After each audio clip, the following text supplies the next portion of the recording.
Salam dəyərli izləyicilər, Hədəf proqramını təqdim edirik.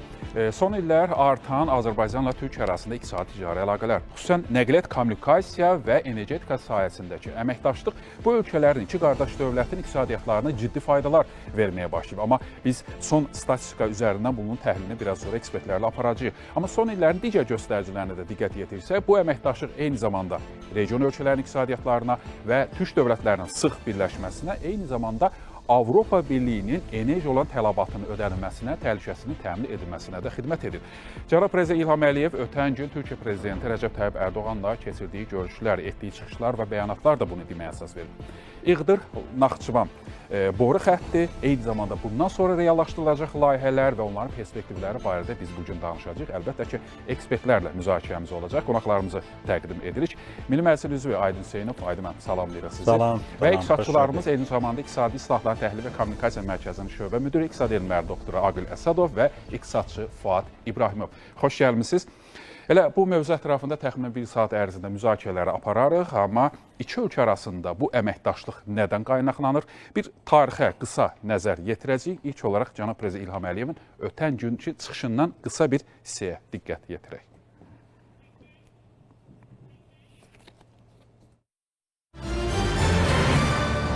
Bugün Türkiye ve Azerbaycan iki kardeş ülke dev projeleri gerçekleştirir. Bakı, Tbilisi, Ceyhan, Bakı, Tbilisi, Erzurum, TANAP kimi petrol, gaz, boru hatları projeleri nəinki ülkelerimizi birleştirdi, aynı zamanda Avrasya'nın enerji haritasını değiştirdi. Bugün Azerbaycan'dan Türkiye üzerinden giden gaz birçok ülkelerin enerji güvenliğini temin edir. Geçen sene Azerbaycan'ın gaz ihracatı 25 milyar metrekübe çatmıştır. Onun təxminən yarısı Türkiye olan ihracattır. Ve Türkiye'den başka da 11 ülke, onlardan 10 Avrupa ülkesi Azerbaycan gazını alarak öz enerji güvenliğini güçlendirir. Bugün açılışında iştirak ettiğimiz proje Naxçıvanın enerji güvenliğini temin edecek. Çünkü Azerbaycan'dan gelen gaz Türkiye üzerinden swap şeklinde Naxçıvan'a ötürülerek artık Naxçıvan da bu problemden xilas etmiş olacaktır. Dövlət başçısının çıxışında qısa bir hissəyə diqqət yetirdik və görünən odur ki, belə aydın olur ki, daha çox nəqliyyat, kommunikasiya, daşımalar və eyni zamanda enerji üzərində bu əməkdaşlıq qurulub. İstərdik Aydın mən qısa bir tarixə də nəzər yetirək. Elə ötən 5 ilin biz statistikasına diqqət yetirsək, faizlə deyil, dəfələrlə bu ticari dövriyə artıb. Biz qrafik üzərindən də biraz sonra təqdimatını edəcək. İstəyirdik ki, siz bu tarixə, bu iqtisadiyyat, ticari münasibətlər əsasən nəyin üzərində qurulub? Məlumdur, biz Cənab Prezidentin çıxışını dinlədik və Cənab Prezidentin çıxışında bir əsas ana xətt səsləndirildi. Bu iqtisadi əlaqələr, iqtisadi layihələr ən başlıca olaraq, əlbəttə burada iqtisadi səmərə var, ən başlıca olaraq isə Türk birliyinə, Türk dövlətlərinə, Azərbaycan və Türkiyə birliyinə və qardaşlığına olan bir töhfələrdir. Və məlumdur ki, keçən əsrin əvvəllərində 100 ildir. 100 il bundan öncə Azərbaycanın Naxçıvan adlı qədimi bir hissəsi Azərbaycanın əsas hissəsindən ayrı salındı. Bu Bolşevik hakimiyyətinin Azərbaycan xalqına olan ən böyük deyək ki, xəyanəti idi. Və o 100 illər ərzində Naxçıvanla Azərbaycanın əsas hissəsində quru yol yoxdur. Və sonradan isə 90-cı illərdə, 90-cı illərin əvvəllərində bu 1-ci Qarabağ müharibəsi dövründə xüsusilə bu Naxçıvanın blokadası daha da kəskinləşdi. Artıq Naxçıvan demək olar ki, Azərbaycandan və ümumən ətrafdan tamamilə tədric olunmuşdu və Ulu öndərimiz Heydər Əliyev Naxçıvanda məlumdur ki, Ali Sovetin sədri vəzifəsində çalışırdı və Ulu öndərimiz Heydər Əliyevin qətiyyəti sayəsində birinci olaraq Naxçıvanın özü ermənilərin ən böyük hədəfi Naxçıvanı işğal etmək idi. birinci olaraq Naxçıvanın işğalının qarşısını aldı. İkinci isə blokadada olan Naxçıvanın həyat körpüsü, ümid körpüsü olan Ümid körpüsünün açılışı Ulu Öndərimizin qətiyyət sahəsində Türkiyə ilə bizim Naxçıvanın 11 kilometr ərazi sərhədimiz var. Orada Ümid körpüsü açıldı. Və o Ümid körpüsü vasitəsilə sözün əsl mənasında Naxçıvanın bir ümid yeri oldu. Və sonraki mərhələlərdə Türkiyə ilə Azərbaycan arasındakı qardaşlıq, dostluq, eyni zamanda bir millət, iki dövlət prinsipi bugün özünün ən yüksək bir mərhələsinə qədəm qoyur. Və bu dostluğun, qardaşlığın bariz nümunəsidir ki, bayaq cənab prezidentimiz də qeyd etdi, Bakı, Tbilisi, Ceyhan əsas ixrac kəməri, neft boru kəməri, Bakı, Ərzurum və onun arxasınca TANAP layihəsi, TAP layihəsi və eyni zamanda Türk dünyası üçün ən böyük töhfələrdən biri olan Bakı, Tbilisi, Qars dəmir yolu.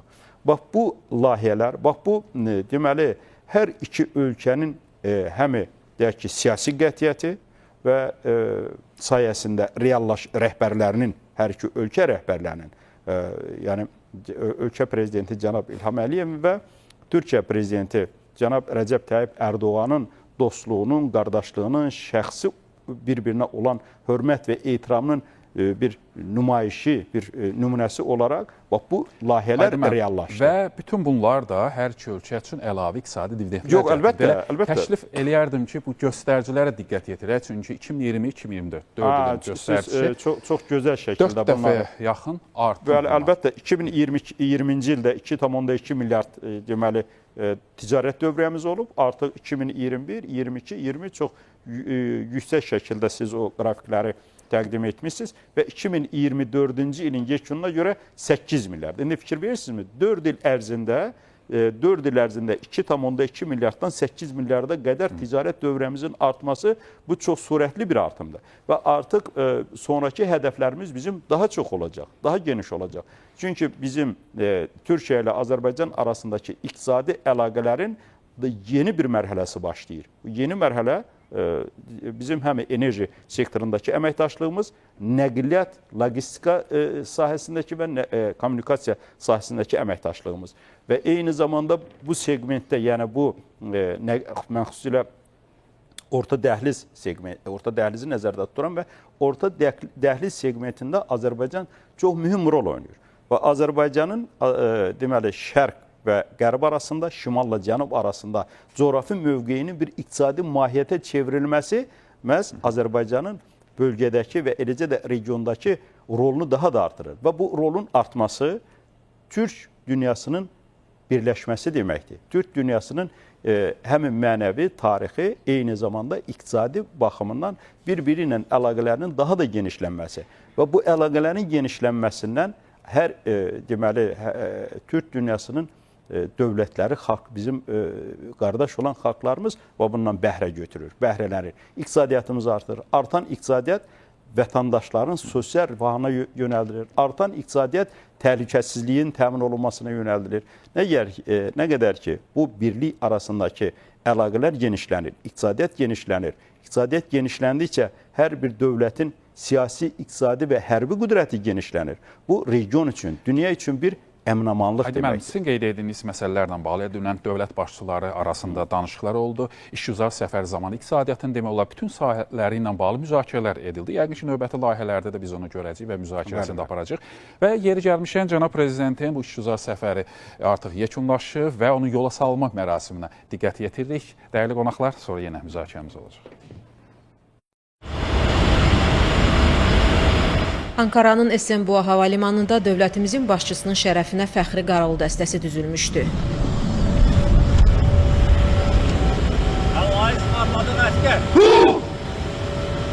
Prezident İlham Əliyevi Türkiyənin Maliyyə naziri Mehmet Şimşək və digər rəsmi şəxslər yola saldılar.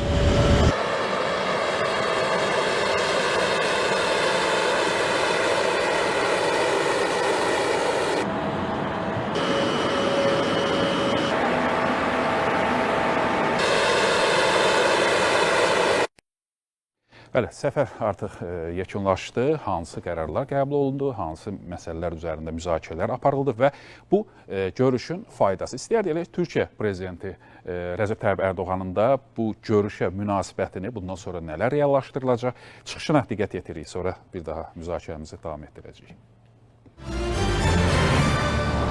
Kıymetli kardeşimin ve heyetinin nezdinde Azerbaycan halkının mübarek Ramazan-ı Şeriflerini yürekten tebrik ediyorum. Bir millet, iki devlet şiarında vücut bulan kardeşlik ilişkilerimizde her alanda büyük mesafeler kaydediyoruz. Savunmadan ticarete çok geniş bir yelpazede ülkelerimiz arasındaki münasebetler sürekli gelişiyor. Şüphesiz bu işbirliklerimiz arasında birçok projeyle taşlandırdığımız enerji sektörü başta yer alıyor. Bazılarının hayal olarak gördüğü Bakü-Tiflis-Ceyhan ham petrol boru hattı gibi Şahdeniz sahasının üretime alınması ve Bakü-Tiflis-Erzurum doğalgaz boru hattının devreye girmesiyle enerji işbirliğimizi daha ileri taşımanın gayretinde olduk. Anadolu geçişli doğalgaz boru hattı TANAP vasıtasıyla önemli miktarda Azerbaycan doğalgazını Avrupa'ya ulaştırmanın sevincini yaşıyoruz. Bu alanda stratejik ve ezber bozan projeleri devreye alma konusunda Can Azerbaycan'la tam bir uyum içindeyiz. Maraqlı bir tarixi hadisəyə şahidlik etdik. Çünki və dövlət başçılarının da vurğuladığı kimi Azərbaycan Türkiyəyə və oradan Avropaya hər il 25 milyard kubmetr qaz nəql olunur. Onun yarısı Türkiyə üçündür. Yəni Türkiyənin daxili tələbatının ödənilməsi üçündür. Bu baxımdan da Türkiyədə mətbuatında da geniş müzakirə məsələlərdən biridir. İstərdik ki, elə Türkiyədən biz İsmail Çingöz, siyasi şərhçi ilə bu məsələlərə münasibətlərini qısa olaraq eşidək. İsmail bəy, xoş gördük sizi. Salamlayırıq sizi Bakıdan. Hoş gördük Rasim Hocam. Size ve sayın konuklarınıza, Azerbaycan'a selamlarımı sunuyorum. Minnətdarıq. İsmail bəy, siz necə dəyərləndirirsiniz bu hadisəni? Ümumiyyətlə, Türkiyə mətbuatında bu hadisə Azərbaycanla Türkiyə arasında iqtisadi əməkdaşlıq, onun nəticələri və perspektivlər. Buyurun, eşidək sizi. Öncelikle şunu belirtelim ki, Türkiye-Azerbaycan ilişkileri sıradan komşuluk ilişkilerine ve normal literatüre dayanan komşuluk ilişkilerine dayanmaz. Türkiye ile Azerbaycan ilişkileri kardeşlik ilişkisine bağlıdır. Ve tarihin her döneminde böyle olmuştur. Yani uluslararası ilişkilerde kazan-kazan politikası vardır, çıkar ilişkisi vardır ama Azerbaycan-Türkiye arası tarihin her döneminde kadim ilişki, kardeşlik ilişkisi üzerinden yürütülmüştür. Şu anda da bu şekilde yürümektedir. Ancak sonuçta iki devlet, tek millet Şuşa beyannamesi bu sürecin en önemli nirengi noktası, sıçrama noktası olmuştur. Ve Şuşa beyannamesiyle adeta tek devlet mantığıyla hareket etmek ve dış politikada birlikte hareket etme kararı alınmıştır. Dün yaşanan Iğdır, Nahçıvan doğalgaz boru hattı açılış töreni ve Sayın İlham Aliyev'in Türkiye'ye gelmesi ve Sayın Erdoğan ile birlikte bir toplantı yapması ve birlikte bu gaz açılışını yapmaları ve orada vermiş oldukları birlik ve beraberlik görüntüsü dosta güven, düşmana korku verir babından söyleyebiliriz uluslararası manada. Önemli bir gelişme ve Türkiye ile Azerbaycan şu anda Türk dünyasının ve Türk Devletleri Teşkilatı'nın lokomotif iki gücü şekliyle hareket etmektedir. Ve yine dünya sisteminde, yeni nizamda, yine dış politikada birlikte hareket ederek ortak kararlarla ve birlikte aldıkları kararlarla beraber yürümektedirler. Bu dünkü doğalgaz boru hattı konusuna da değinirsek, bu da elbette ki stratejik açıdan çok önemli mesajlar içermektedir. Çünkü Nahçıvan'a İran üzerinden gaz gelmekteydi. Azerbaycan'dan İran toprakları üzerinden Nahçıvan'a doğal gaz giriş yapılmaktaydı ve bu da İran'a bağımlı hale getirmekteydi bu konuyu. Ve demokrasinin kılıcı gibi İran ile ilişkilerde her daim bu vanaları kapatma, doğalgazı kesme riski taşımaktaydı ki İran, Azerbaycan, İran-Türkiye ilişkileri dalgalı hareket etmektedir. Zaman zaman gerilimler yaşanmaktadır ve her gerilim yaşandığında acaba bu doğalgaz kesilir mi, kesilmez mi? Nahçıvan'daki kardeşlerimizin doğalgaz ihtiyacı ısınmadan aydınlanmaya birçok manada sıkıntılar yaşar mı, yaşamaz mı endişesi taşınmaktaydı. Ancak dün açılan Iğdır, Nahçıvan doğalgaz boru hattıyla ve gaz verilişiyle artık enerji güvenliği garanti altına alınmış oldu.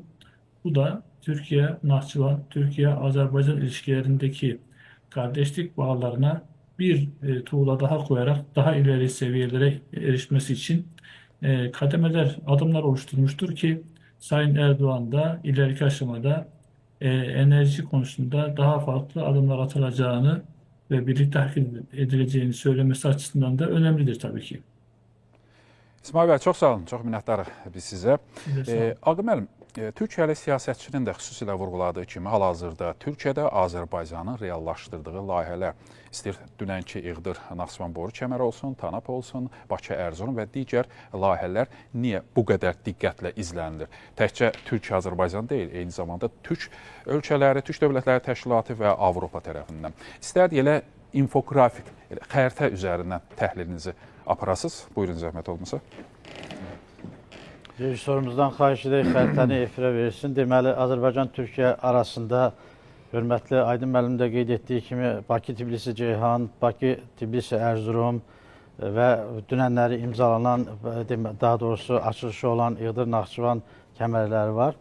Və Azərbaycan-Türkiyə əlaqəsindəki kəmərlər həm də Azərbaycanın və Türkiyənin dünyadakı enerji təhlükəsizliyində rolunu ifadə edir. Əslində kəmərlərin Azərbaycandan Türkiyə üzərindən Avropaya çıxışı Türkiyənin özünün bir enerji hubuna çevrilməsinə gətirib çıxarır. Türkiyənin özünün baxmayaraq ki, Bakı-Tbilisi-Ərzurum Türkiyənin daxili tələbatını ödəmək üçün olan bir boru xəttidir. Amma Bakı-Tbilisi-Ceyhan, o cümlədən TANAP xətti Türkiyə üzərindən Avropaya, Avropanın enerji təhlükəsizliyinə yönəlmiş bir boru xəttidir.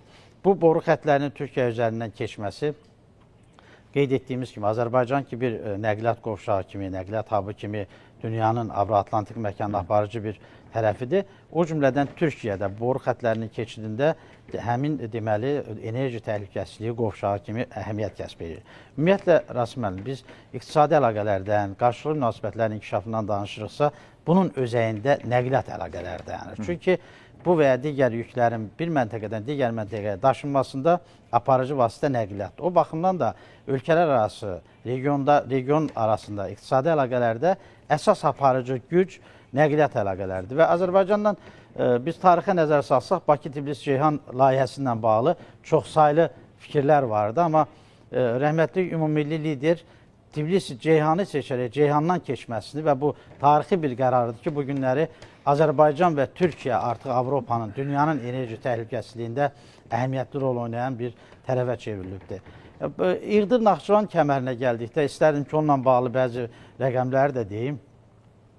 Deməli, kəmərin illik buraxıcılıq, ötürücülük qabiliyyəti 730 milyon kub metrdir və gündəlik hardasa 2 milyon kub metridir. Amma qarşıdakı dövrdə kiçik modifikasiyalarla kəmərin ötürücülük qabiliyyətinin gündəlik 5 milyon kub metrə çatdırılma imkanları mövcuddur. Ağa müəllim, bu layihə ilə bağlı ayrıca biz monitor üzərindən təhlilinizi xahiş edəcəyik. Amma bu günə kimi reallaşdırılan layihələr, biraz əvvəl cənab prezidentin qeyd elədiyi TANAP olsun, Bakı-Tbilisi, Ərzurum və digər layihələr istərdik göstəricilər üzrə. gördüyümüz TANAP-dır.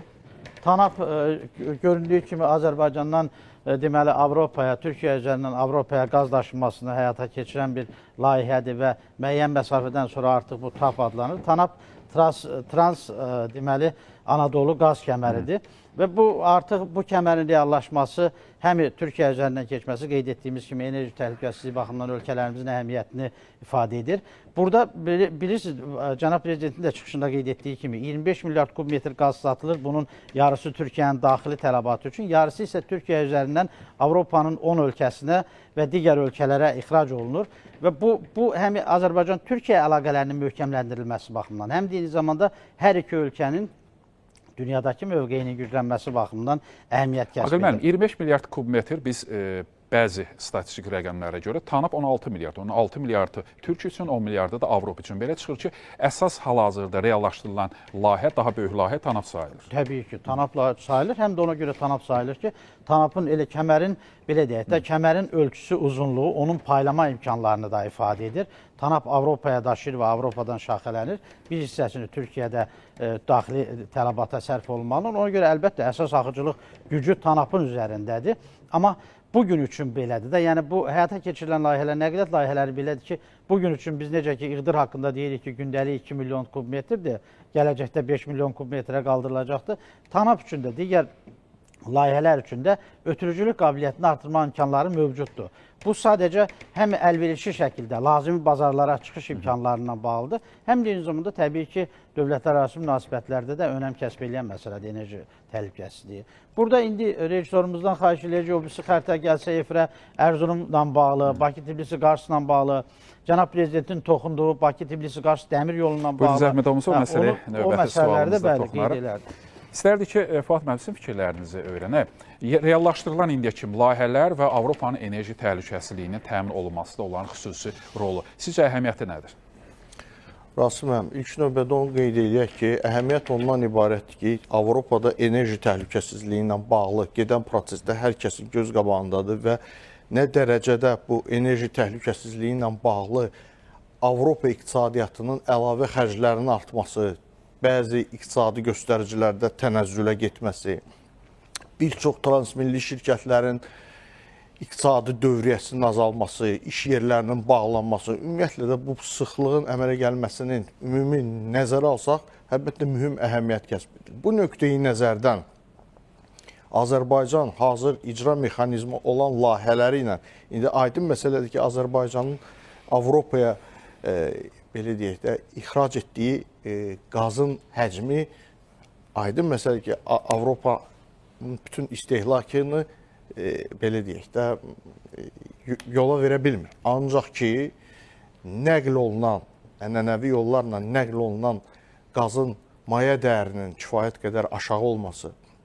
Siz bilirsiniz ki, bu günlərim Rusiya bazardan çıxdıqdan sonra Amerika Birləşmiş Ştatları və digər bir neçə ölkə sıxılmış qaz layihələri ilə gündəmdədirlər, amma bunların strukturlu şəkildə paylanmasını təmin etməkdən ötürü infrastrukturlarda kifayət qədər sərmayələr, kapital qoyuluşu prosesləri həyata keçirilir.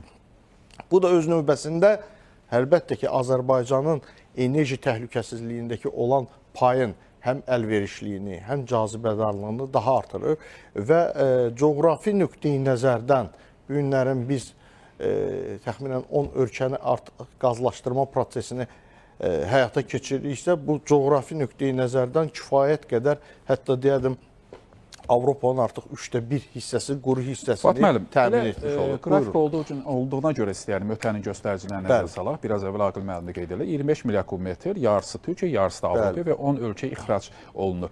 Dövlət başçılarının vurğuladığı kimi gələcəkdə bu həcmi artırmaq mümkündür və hansı mənbələri hesabına? Əlbəttə. Birincisi, nəzərə almaq lazımdır ki, indi biz tanap hissəsini götürək.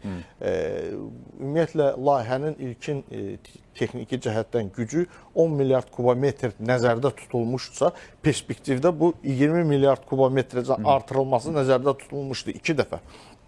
Və bilirsiniz ki, çox tərəfli belə imzalanmış belə deyək də, niyyət protokollarına əsasən də bu sürət daha da belə deyək, artırılmışdır və bir nöqteyi nəzərdən artıq 26-cı ildə proqnozlaşdırılır ki, burada bizim 25 milyard kubometrcə artıq Türkiyə-Avropa birlikdə 26-cı ildə 32 milyardacan artırılması nəzərdə tutulur. Rasim müəllim, Fuad müəllimin fikirlərinin davamı olaraq qeyd etmək istəyirəm ki, Azərbaycan yaxın gələcəkdə Avropaya digər ən mühüm və gələcəyin demək olar ki, əsas tələbi olan yaşıl enerji, bərpa olunan enerji ilə ixrac edəcək.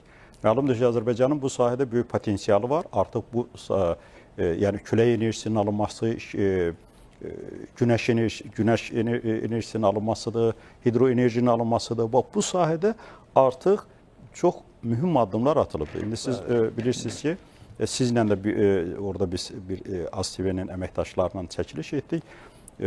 Qaradağda, Qobustan qəsəbəsində 230 meqavat gücündə olan günəş panellərinin quraşdırılması. Artıq bu layihələr hazırdır.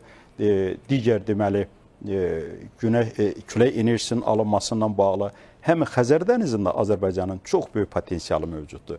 Eyni zamanda Qarabağda və bu və həm Şərqi Zəngəzurda, həm Qarabağ iqtisadi zonasında da bizim böyük potensialımız var. Yəni bunu deməkdə fikrim nədən ibarətdir? Azərbaycan təkcə indi neft, qaz yox, eyni zamanda alternativ enerji, bərpa olunan enerji ilə də dünya bazarına çıxacaq. Avropanın bu sahədəki də deyək ki, əsas ixracçılarından birinə çevriləcək. Minnətdarıq. Amma Rasim, çox üzr istəyirəm. Kəmərlərlə bağlı qeyd etdi, hörmətli abonentlərim. Kəmərlərin əhəmiyyəti yalnız Azərbaycan məhsullarının dünya bazarına çıxarılması deyil. Baxın, kəmərlər artıq Orta Asiyanı Türkiyə ilə birləşdirir. Kəmərlər üzərindən Orta Asiyanın təbii qaz ehtiyatları dünya bazarına çıxarılır. Yəni, kəmərlər artıq yalnız iqtisadi bir əlaqə vasitəsi deyil, həm də Türk dünyasını birləşdirən bir, belə deyək də, vasitəyə çevrilir. Kəmərlərin həm də əhəmiyyəti bundan ibarət. Aqil müəllim, yeri gəlmişkən, biz qeyd edirik ki, Türk Dövlətləri Təşkilatı da maraqlıdır. Azərbaycan hal-hazırda birinci ölkədir ki, Avropanın enerji tələbatında birbaşa çıxış eləyə bilir. Digər ölkələrin də bu bizim reallaşdırdığımız layihələrə çıxış imkanları ola biləcəkmi? Nə dərəcədə realdır? Ola biləcək ki, artıq mövcuddur bu istiqamətdə.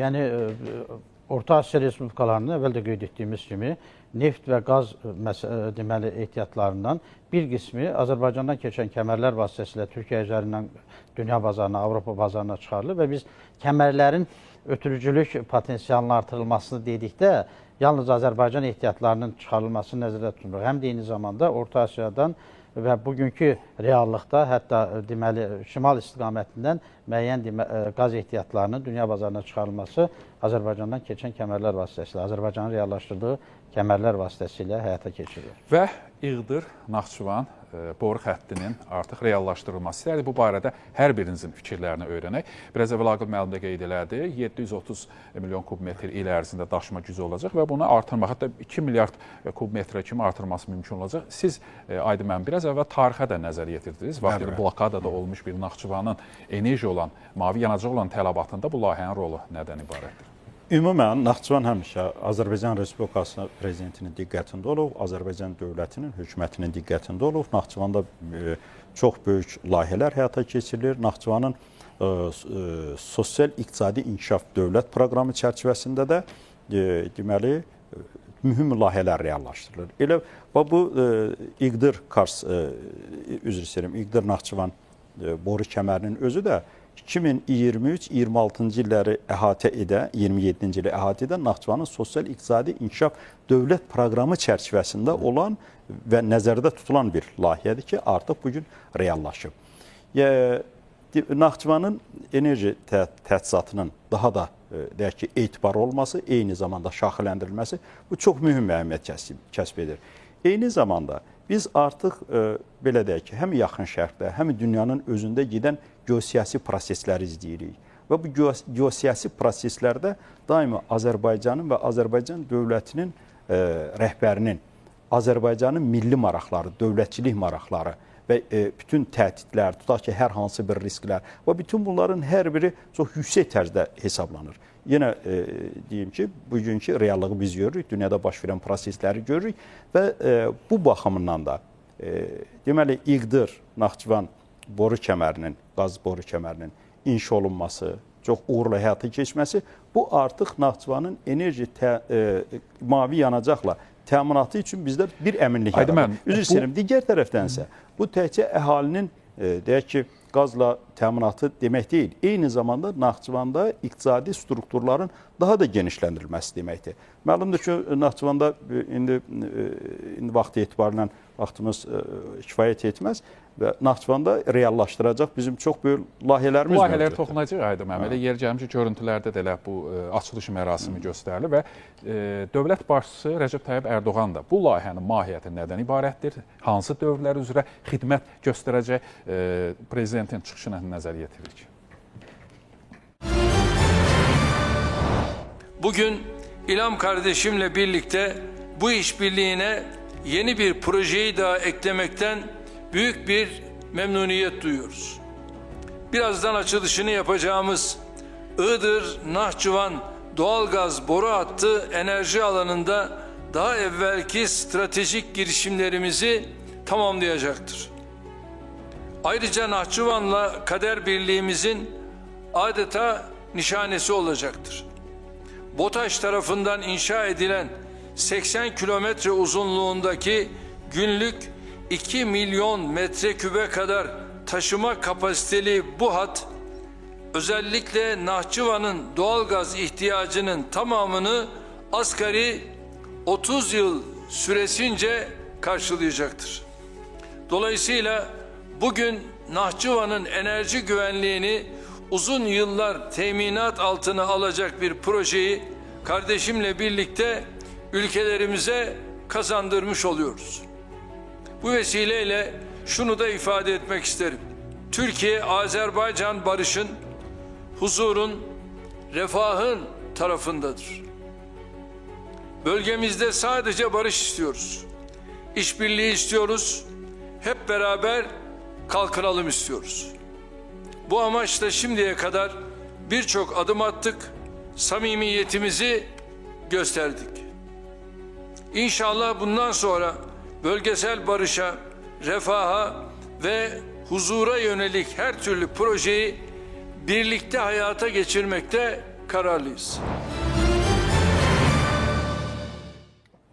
Bundan sonra bu boru kəmərinin imkanları daha da artırılacaq, ötürücü qabiliyyəti. Aqil müəllim, bir daha istəyərdik monitor qarşısından təhlil aparasınız. İcazənizlə mən bu İğdır-Naxçıvan boru kəməri ilə bağlı bəzi texniki məsələləri də qeyd etmək istərdim. Boru xəttinin uzunluğu ümumilikdə təqribən 100 kilometrdir və 2020-ci ilin dekabrında boru xəttinin reallaşdırılmasından bağlı Ankarada memorandum imzalanıbdır. 2023-cü ilin iyul ayında isə deməli bünövrəsi qoyulubdur, tikintisinə başlanıbdır. Baxın, deməli bir il biraz artıq müddətdə o qədər də rahat olmayan relyef şəraitində belə bir strateji əhəmiyyət kəsb edən layihə reallaşıbdır. Bu İğdır-Naxçıvan qaz xətti yalnız bir boru xətti deyil. Bu dostluq, qardaşlıq nümunəsinin bir işarətçisidir. Yəni Türkiyə üzərindən swap mexanizmi ilə Azərbaycan qazının Naxçıvana getməsi hörmətli Aydın müəllim də qeyd etdi. Naxçıvan bir əsrdən artıqdır ki, demək olar ki, Azərbaycanın əsas hissəsindən qədim torpağı olsa da ayrı düşübdür və bu İğdır-Naxçıvan qaz xətti Naxçıvanın enerji müstəqilliyini təmin edəcəkdir və biraz mikro səviyyədə yanaşsaq, bu Naxçıvan və İğdır əhalisinin ilk növbədə sosial rifahının yaxşılaşdırılmasına xidmət edəcək. Biraz makro səviyyədə yanaşsaq, Türkiyənin enerji hub'ı kimi əhəmiyyətini daha da artıracaqdır. Daha perspektivə baxsaq, İğdır-Naxçıvan boru xəttində, biz xəritədə görürük Sədərəkdən daxil olur Naxçıvana.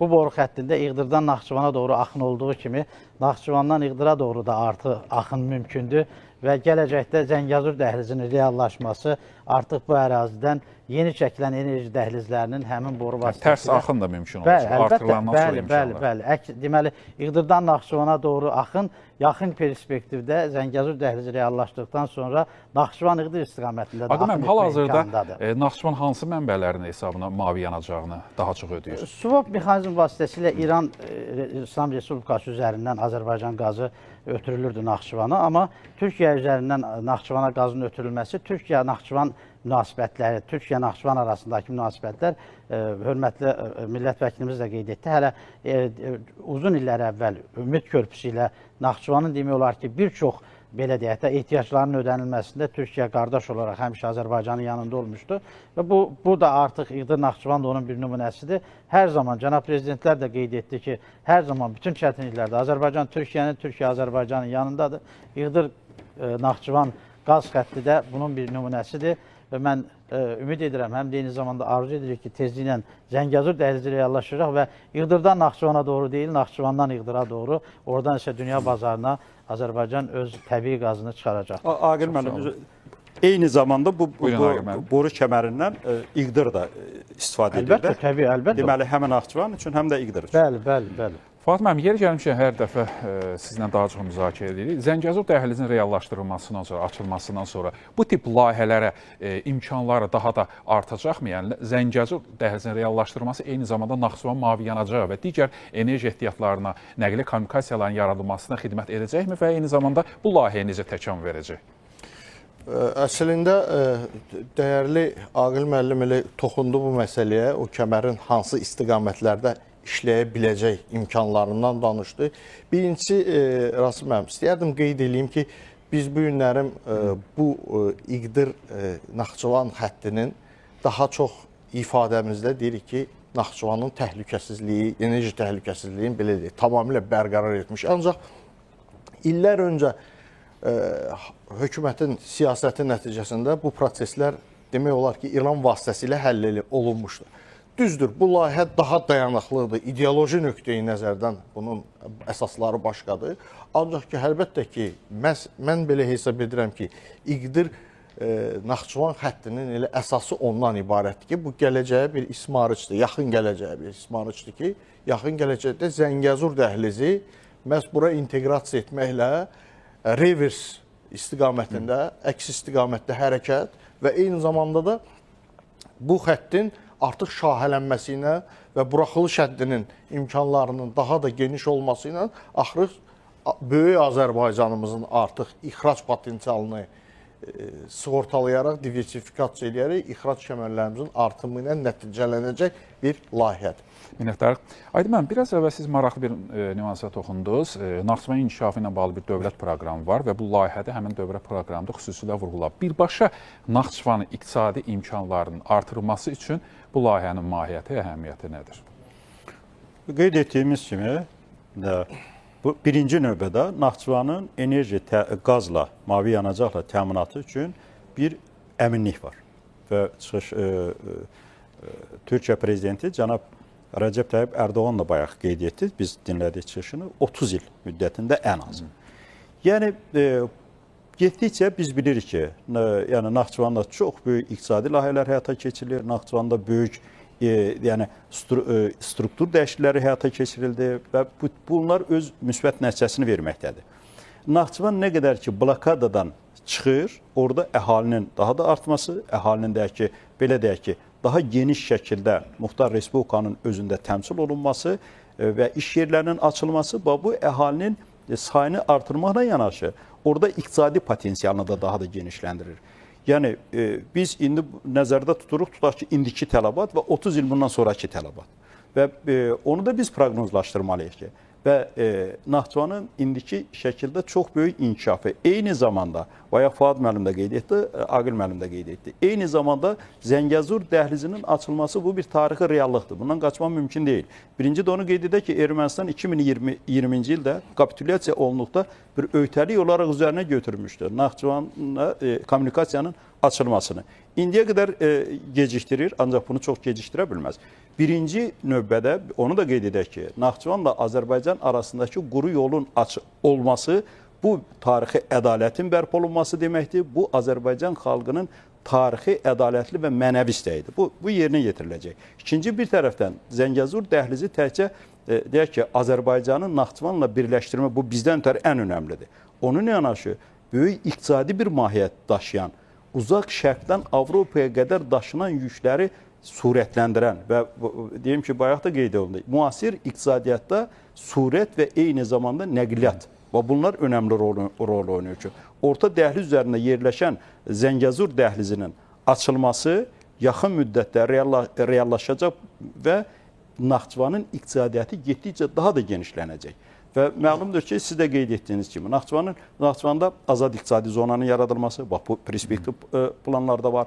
Naxçıvanın böyük turizm potensialı mövcuddur. Naxçıvanda böyük iqtisadi deməli layihələrin həyata keçirilməsi üçün mövcud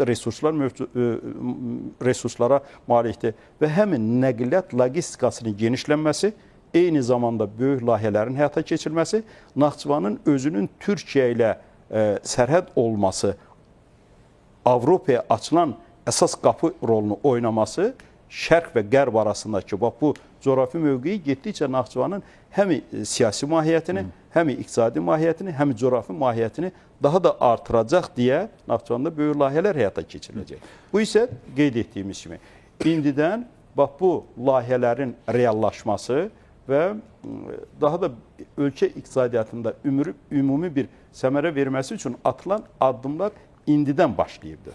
Minnətdarsa Aydın müəllim. O cərəyadan olan layihədir. Ötən gün boru kəmərləri, enerji, mavi yanacaq haqqında daha çox müzakirələr olsa da, daha çox vurğulanan məsələlərdən biri də dövlət başçısı xüsusilə qeyd elədi. Başlıcası Qars dəmir yolu və əsasən də bu dəmir yolu təkcə Azərbaycan, Türkiyə deyil, Türk birliyini də gücləndirəcək. Elə o çıxışa nəzər yetiririk.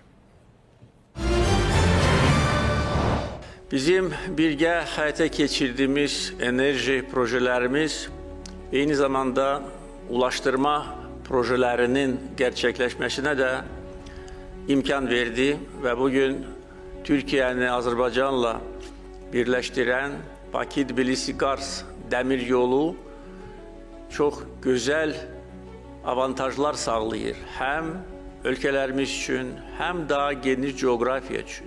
Özellikle Türk dünyasını birleştirmek için bu ulaştırma bağlantısının çok büyük mənası var, çok büyük faydası var.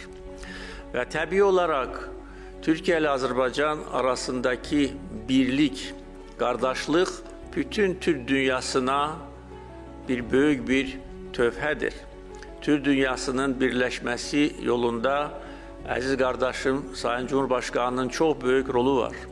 Onun liderliğiyle hem Türkiye'de büyük uğurlar, başarılar elde edildi, hem Türk dünyasının daha da sık birleşmesi için yeni imkanlar yarandı. Azerbaycan da her zaman Türk dünyasının birleşmesine çok büyük önem verirdi ve öz tarafından bu birliği sağlamak, bunu ebedi etmek ve orta çıkarlar ve orta tarih üzerinde ilişkileri kurmak için öz səylərini əsirgəmirdi. Azərbaycan Prezidenti dəfələrlə qeyd edib ki, bu dəmir yolunun yük daşıma imkanları artırılacaq. Yeri gəlmişkən, ötürmə gücü ilə ötən gündə Azərbaycanda bir konferans keçirildi və 5 milyon ton illik artırması ilə bağlı imkanlarımız da var. İstəyər Yaqub müəllim, siz xəritə üzərindən bir daha Bakı-Tbilisi Qars, onun təkcə Azərbaycan üçün deyil, eyni zamanda region üçün, Türk dünyası üçün sıx birləşməsi üçün əhəmiyyətini, mahiyyətini bir daha izah edin. Buyurun. Çox sağ olun. Rasim müəllim, siz də qeyd etdiyiniz kimi Bakı-Tbilisi Qars dünyanın 100 ən böyük layihəsindən biridir. Və gördüyümüz bu 826 metrə, 830 Söhbət metrə 100 yaxın dəmir yolu layihələrinə gedir. Dünyanın 100 böyük layihəsi, nəqliyyat layihələrindən söhbət gedir. Və bu gördüyümüz layihə Cənab Prezidentin kristal iradəsinin real nəticəsidir. 2007-ci ildə bünövrəsi qoyulsa da bu layihənin, sonradan müəyyən səbəblərdən maliyyələşmə problemləri vardı və xatırlayırsınızsa o zaman Azərbaycan Gürcüstana rəmzi, belə deyək də, rəmzi bir kredit verdi, faizsiz demək olar ki. Və bu günlər artıq bu kəmər ortadadır, yük daşımalarını həyata keçirir. İlk qatar 2024-cü ilin may ayında rekonstruksiyadan sonra Türkiyəyə yola salınıbdır.